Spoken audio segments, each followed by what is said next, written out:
Officer জনাব রেজওয়ান নাহিদ, আজকের অনুষ্ঠানের সম্মানিত প্রধান অতিথি ঝিনাইদহ আসনের জনমঞ্চের নেতা, ঝিনাইদহ আসনের মাননীয় জাতীয় সংসদ সদস্য জনাব মাওলানা আবু তালিব, বিশেষ অতিথি হিসেবে উপস্থিত আছেন কালীগঞ্জ উপজেলা বিএনপির সাবেক সিনিয়র যুগ্ম আহ্বায়ক জনাব হামিদুল ইসলাম হামিদ সহ মঞ্চে উপস্থিত সম্মানিত জুলাই যোদ্ধাবৃন্দ এবং সামনে উপস্থিত সরকারের বিভিন্ন স্তরের কর্মচারী কর্মকর্তাবৃন্দ এবং উপস্থিত ছাত্র জনতা, সকলের প্রতি আমার অন্তরস্থল থেকে জানাই আন্তরিক শুভেচ্ছা ও সালাম। আসসালামু আলাইকুম ওয়া রাহমাতুল্লাহ।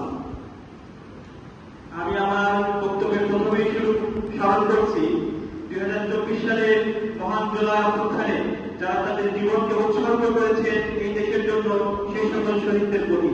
এছাড়াও স্মরণ করছি যারা এই দেশকে ফ্যাসিবাদ মুক্ত করতে গিয়ে আহত হয়েছেন, বন্ধুত্ববরণ করেছেন, অন্ধ হয়েছেন সে সকল আহত যোদ্ধাদেরকে। এছাড়াও স্মরণ করছি যে সকল ফ্যাসিবাদ বিরোধী শক্তি এই অভ্যুত্থানে অংশ নিয়ে এই অভ্যুত্থান সফল করেছে সে সকল রাজনৈতিক দল সহ সকল সাধারণ ছাত্র জনতাকে আমি আজকের এই দিনে স্মরণ করছি। সম্মানিত উপস্থিতি, আজকের এই দিনটি আমাদের কাছে শুধু একটি দিবস নয়, আজকের এই দিনের সাথে জড়িয়ে আছে লাখো লাখো মানুষের আবেগ। দীর্ঘ 17 বছর হাসিনা সেই ফ্যাসিবাদী জাতাকলে পিষ্ট হয়ে একটি জাতি যখন ধীরে ধীরে তাদের ক্ষোভ একত্রিত করে সেই ক্ষোভকে বিস্মিত করার জন্য একটি আন্দোলন অংশ নেয়, সেই আন্দোলনের নামই ছিল জুলাই গণঅভ্যুত্থান। দীর্ঘ 17 বছর আপনারা দেখেছেন আওয়ামী ফ্যাসিবাদী আমলে কিভাবে একনায়কতন্ত্র কায়েম করা হয়েছে, আইন আদালত উন্নত করা হয়েছে, আপনারা সেই ইতিহাসগুলো দেখেছেন। সেই ক্ষোভের বহিঃপ্রকাশ হিসেবে এই জুলাই অভ্যুত্থান সংঘটিত হয়েছে, এটা আমরা সকলেই জানি। কিন্তু দুঃখের বিষয়, জুলাই অভ্যুত্থানে আজ 730তম দিন। আমার প্রশ্ন, এই 730তম দিনেও কি 730তম দিনের পূর্বে যে ঘটনাগুলো ঘটেছে সেটি কি ঘটছে না? অবশ্যই ঘটছে। কিন্তু জুলাই অভ্যুত্থানের আকাঙ্ক্ষা কি সেটা ছিল? কখনোই না। যেই স্বৈরশাসনের বিরুদ্ধে আন্দোলন সংগঠিত হয়েছিল সেই স্বৈরশাসনের বিরোধী ছিল এই জুলাই আন্দোলনের লক্ষ্য। একটা জিনিস আমাদেরকে মনে রাখতে হবে, শুধুমাত্র আওয়ামী সরকারের পতনই কিন্তু এই জুলাই আন্দোলনের লক্ষ্য ছিল না, বরং এই ফ্যাসিবাদী কাঠামোকে ভেঙে ঘুরিয়ে দেওয়ার আন্দোলন ছিল জুলাই অভ্যুত্থান। কিন্তু আজকে আমরা সেই ফ্যাসিবাদী কাঠামোকে ভাঙতে পেরেছি? পারিনি। এটাই আজকের বিষয়। গোটা জাতি যখন প্রত্যাশা করেছিল একটি নতুন বাংলাদেশ নির্মাণ করবে, জুলাই সনদের মাধ্যমে তাদের সেই রায় প্রকাশিত হয়েছিল। আমরা দেখেছি ইন্টারিম সরকারের বিভিন্ন সংস্কার কমিশন 83টি সংস্কার প্রস্তাবনার মাধ্যমে জুলাই সনদ বাস্তবায়ন করতে চেয়েছিল, যেটি গণভোটের মাধ্যমে বাস্তবায়ন হওয়ার কথা ছিল। দেশের সকল রাজনৈতিক দলগুলো ঐক্যবদ্ধভাবে মত পোষণ করেছিল।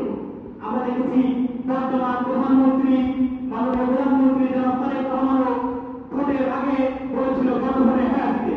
আমরা দেখেছি বর্তমান বিরোধী দলীয় নেতা ডক্টর শফিকুর রহমান তিনিও বলেছিল গণভোটে হ্যাঁ দিতে। কিন্তু আমাদের প্রশ্ন, একটি ভোটের মাধ্যমে আজ এই নতুন সরকার গঠিত হয়েছে, কিন্তু যে গণভোট কি অনুষ্ঠিত হয়েছিল সেই গণভোট কি আজ বাস্তবায়িত হয়েছে? হয়নি। এটা স্পষ্টতই 2024-এর যে 1400 প্লাস শহীদ তাদের রক্তের সাথে গাদ্দারি। আপনারা আজ সংবিধানের হয়েছে, যেই সংবিধানের মাধ্যমে আজ নতুন সরকার গঠিত হয়েছে, সেই সংবিধানের মাধ্যমে যদি গণভোট বাস্তবায়িত না করা যায় তাহলে আপনাদের বর্তমান সরকার অবৈধ।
আসসালামু আলাইকুম।